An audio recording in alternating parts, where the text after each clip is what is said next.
여러분 혹시 그거 아세요? 대한민국 산업의 심장이라고 불렸던 도시들이 지금 텅 비어가고 있다는 사실이요? 한때는 정말 불이 꺼지지 않던 그 공장지대들이 이젠 쥐 죽은 듯이 조용합니다.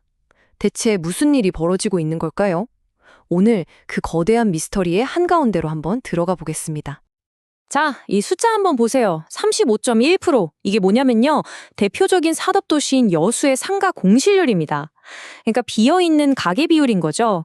근데 진짜 놀라운 건 이게 불과 1년 전에는 12%였다는 거예요. 거의 3배 가까이 뛴 거죠. 길거리 가게 3곳 중 한 곳 이상이 그냥 텅 비어있다는 뜻입니다. 정말 충격적이죠? 이 숫자 하나가 지금 상황이 얼마나 심각한지 그대로 말해주고 있습니다. 네, 바로 이 모든 현상의 중심에는 대한민국 석유화학 산업의 위기가 있습니다. 오늘 다룰 이야기는 바로 이 거대한 산업이 어떻게 무너지고 있는지, 그리고 어떻게 재편되어야 하는지에 대한 이야기입니다. 근데 이 위기를 제대로 알려면 먼저 이 석유화학 산업이라는 게 우리 경제에서 도대체 어떤 존재였는지를 알아봐야겠죠. 어떻게 이 산업이 한국 경제의 정말 핵심적인 기둥이 될 수 있었을까요? 석유화학 산업, 말이 좀 어렵죠? 아주 간단하게 말하면요. 원유를 정제해서 나오는 나프타라는 걸로 플라스틱이나 합성섬유 같은 우리 생활에 필요한 거의 모든 것의 기초 재료를 만드는 산업이에요. 자동차, 조선이랑 어깨를 나란히 하는 우리나라의 대표 기관 산업입니다. 우리가 지금 입고 있는 옷, 손에 든 스마트폰 케이스, 정말 이 모든 것의 시작에 바로 이 석유화학 산업이 있다고 보시면 됩니다. 그 위상이 정말 대단했죠. 어느 정도였냐면요. 석유화학의 쌀이라고 불리는 게 있거든요. 바로 에틸렌인데 이 에틸렌 생산 능력만 따져도 우리나라가 세계 4위입니다. 4위. 이 숫자 하나만 봐도 이 산업의 스케일이 얼마나 어마어마했는지 감이 오시죠? 하지만 그렇게 잘 나가던 이 거대한 산업이 지금 말 그대로 전례 없는 위기를 맞고 있습니다. 자, 지금부터는 그 침체 뒤에 숨겨진 숫자들을 하나하나 파헤쳐보겠습니다. 보세요. 2022년부터 수출이 계속 안 좋았어요. 그러면서 여천 NCC나 롯데케미컬 같은 대표적인 대기업들이 무려 3년 연속으로 엄청난 적자를 보고 있습니다. 이건 뭐 한두 해 잠깐 안 좋은 수준이 아니라는 거죠. 뭔가 깊숙한 구조적인 문제가 있다는 신호입니다. 그렇다면 이 위기, 도대체 어디서부터 시작된 걸까요? 전문가들은 이걸 세계의 전선에서 동시에 몰아친 폭풍에 비유합니다. 아주 딱 맞는 표현 같아요. 지금부터 그 구조적인 원인들을 하나씩 해보겠습니다. 자, 첫 번째 폭풍, 바로 중국입니다. 한때는 우리 물건을 제일 많이 사주던 최대 고객이었죠. 그런데 이 중국이 이제는 우리를 가장 위협하는 무서운 경쟁자로 완전히 돌변했습니다. 이 그래프를 보시면 상황이 아주 명확하게 보입니다. 중국이 스스로 에틸렌을 만들어 쓰는 비율, 즉 자급률은 이렇게 가파르게 올라가는데 딱 그만큼 한국이 중국에 수출하는 금액은 반대로 뚝 떨어지고 있죠. 무슨 말이냐고요? 이제 우리 제품을 안 사고 자기들이 직접 만들어 쓴다는 겁니다. 우리한테는 최대 시장 하나가 통째로 사라지고 있는 거나 마찬가지예요. 두 번째 폭풍은 중동에서 불어오고 있습니다. 막대한 오일머니를 가진 산유국들 있잖아요. 이 나라들이 이제 직접 석유화학 시장에 뛰어들어서 어마어마한 규모의 새 공장들을 막 짓고 있는 거죠. 지금 사우디아라비아, 카타르 같은 곳에서 새로 짓고 있는 공장들의 생산량을 다 합치면요. 1123만 톤이 넘습니다. 이게 어느 정도냐면 우리나라 전체 생산량이랑 맞먹는 정말 말도 안 되는 물량이에요. 전 세계적으로 물거리 남아도는 심각한 공급 과잉이 곧 닥칠 거라는 경고등이 켜진 셈이죠. 그리고 마지막 세 번째, 어쩌면 가장 근본적인 문제일 수도 있습니다. 바로 원가, 즉 가격 경쟁력입니다.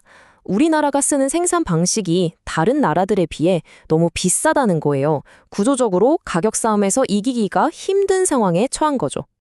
핵심은 바로 원재료에 있습니다.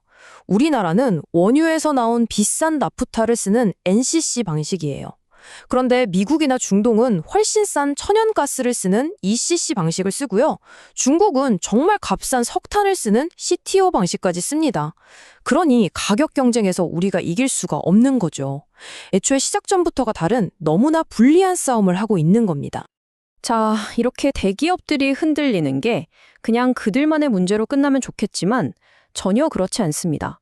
그 충격파는 공장 담벼락을 넘어서 그 지역 사회와 우리 같은 평범한 사람들의 삶까지 고스란히 덮치고 있습니다.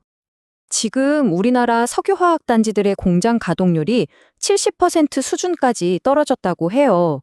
이게 역대 최저치인데 쉽게 말해서 공장 10개 중에 3개는 아예 가동을 멈췄다는 얘기입니다. 불이 꺼진 거죠. 공장이 멈추면 그 다음엔 어떤 일이 벌어질까요? 당연히 공장을 고치고 관리하는 일거리들이 싹 사라지겠죠. 그럼 그 일로 먹고 살던 수많은 중소협력업체들은 어떻게 될까요? 네, 바로 도산 위기로 내몰리는 겁니다. 이게 바로 연쇄 반응의 시작이에요. 그 결과는 지역 경제 전체를 강타합니다. 여수, 울산, 서산 이런 대표적인 산업도시들에서 거치는 세금이 지난 3년 동안 평균 30%나 줄었대요. 도시의 곳간이 비는 거죠. 그럼 어떻게 되겠어요? 결국 시민들을 위한 도로 보수, 복지 같은 서비스들이 줄어들 수밖에 없는 겁니다. 상황이 정말 심각하죠? 그렇다고 이대로 주저앉을 수만은 없지 않겠습니까? 과연 이 거대한 산업을 다시 일으켜 세울 방법은 있는 걸까요?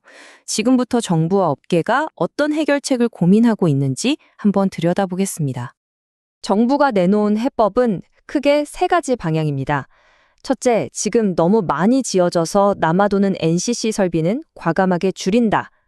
둘째, 아무나 만드는 범용 제품 대신 기술력이 필요한 고부가가치, 스페셜티 제품으로 갈아탄다.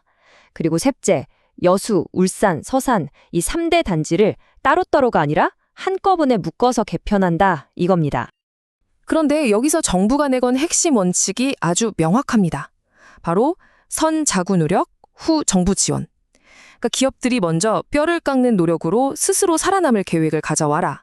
그러면 그 다음에 정부가 돈이나 세금 혜택 같은 걸로 도와주겠다 이겁니다.